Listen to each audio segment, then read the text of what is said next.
নমস্কার, আমি অর্পিতা। আপনাদের সবাইকে স্বাগত জানাই সেন চৌধুরীর রান্নাঘরে। আজ আমি আপনাদের সঙ্গে শেয়ার করব খুবই একটা সিম্পল রেসিপি, বাট খুবই ডিলিশিয়াস হয় খেতে। সেটা হচ্ছে কপির ডাঁটার চচ্চড়ি। চলো রান্নাটা সরাসরি শুরু করা। দেখুন, কপির ডাঁটার চচ্চড়ি বানাতে আমার লাগছে এখানে কপির ডাঁটা। কপির ডাঁটাগুলোকে আমি যেগুলো সরু সেগুলোকে মাঝখান থেকে কাটিনি, যেগুলো একটু মোটা সেগুলো দেখুন এরকম মাঝখান থেকে একটু করে কেটে নিয়েছি।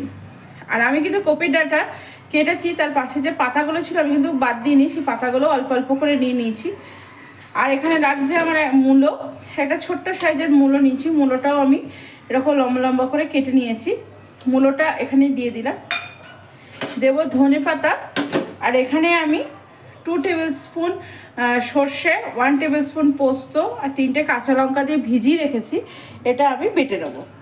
দেখো, প্রেসার কুকারের মধ্যে ফুলকপির ডাঁটা আর মূলো এটা দিয়ে প্রথমে আমি একটা স্টিম করে নেবো। এটা স্টিম করে নিই, আর সর্ষে পোস্তটা বেটে নিই, তারপর আবার আপনাদের সঙ্গে আমার কথা হচ্ছে। দেখুন, এখানে আমি কড়াই বসিয়ে দিয়েছি। কড়াই বসিয়ে দিয়ে এখানে আমি 1 টেবিল স্পুন সাদা তেল দিয়েছি। তেলের মধ্যে আমি দিয়ে দিচ্ছি 5 ফোড়ন।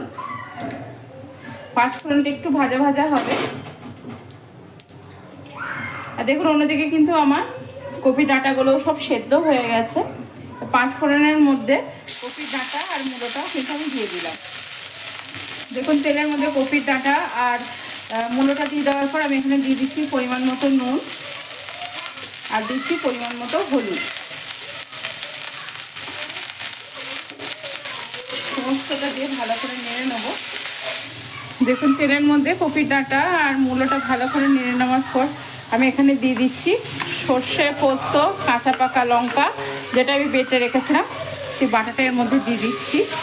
বাটাটা দিয়ে ভালো করে এর মধ্যে আমি মাখিয়ে নিচ্ছি প্রথমে।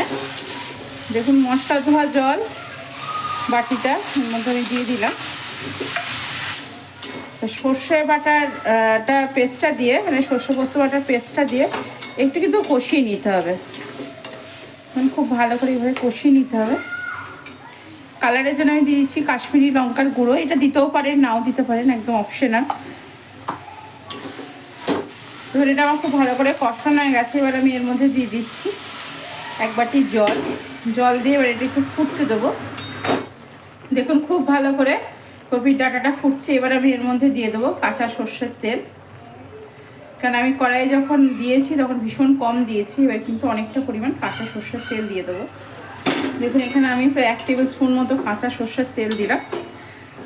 আর যেহেতু এটা সর্ষে পোস্ত বাটা দিয়ে আমি বানাচ্ছি, তাই আমি একটুখানি চিনি দেবো। ওই 1/2 টিস্পুনের থেকেও কম চিনি দিলাম। এটাকে পুরোটা খুব ভালো করে নেড়ে নিয়ে গ্যাসের ফ্লেমটা একটু কমিয়ে এবার এটাকে আমি আস্তে আস্তে হতে দেবো। এটা আস্তে আস্তে এবার একটু হোক, তারপর আবার আপনাদের সঙ্গে আমার কথা হচ্ছে। দেখুন, এটা আমি একদম ধিমে আছে পুরো খুব সুন্দর করে এটাকে আমি ড্রাই করে নিলাম। রেডি হয়ে গেছে। এবার আমি নামাবার আগে দিয়ে দিচ্ছি ধনে পাতা, ভীষণই অল্প পরিমাণ। দেখুন, কপির ডাঁটার চচ্চড়ি আমার রেডি হয়ে গেল। কপির ডাঁটার চচ্চড়ি কিন্তু ভীষণ ভালো লাগে গরম ভাতে খেতে শীতের দিনে। একবার আমার মতো এইভাবে একবার বানিয়ে দেখবেন, খুব ভালো লাগবে খেতে। আমি কিন্তু এর থেকে বেশি ড্রাই করব না। এবার আমি গ্যাসের ফ্লেমটা অফ করে দেবো, কারণ এর থেকে বেশি ড্রাই হয়ে গেলে কিন্তু খেতে একদমই ভালো লাগবে না। দেখুন, আমি আপনাদেরকে একটা জায়গায় ঢেলে দেখালাম। ভীষণ সুন্দর কিন্তু এটা দেখতে যেমন হয়েছে, খেতেও কিন্তু ততটাই সুন্দর হয়। আজ আমি আপনাদের সঙ্গে শেয়ার করলাম পুরোনো দিনের একটি রেসিপি, কপির ডাঁটার চচ্চড়ি। আশা করি আমার ভিডিওটি আপনাদের ভালো লেগেছে। যদি আমার ভিডিওটি আপনাদের ভালো লেগে থাকে অবশ্যই লাইক, শেয়ার, কমেন্টস করতে ভুলবেন না। চ্যানেলটি অবশ্যই করে সাবস্ক্রাইব করুন। চ্যানেলটিকে সাবস্ক্রাইব করার পাশে থাকবেন। আজ এখানে ভালো থাকবেন, সুস্থ থাকবেন, আনন্দ থাকবেন, অনেক অনেক শুভে থাকবেন।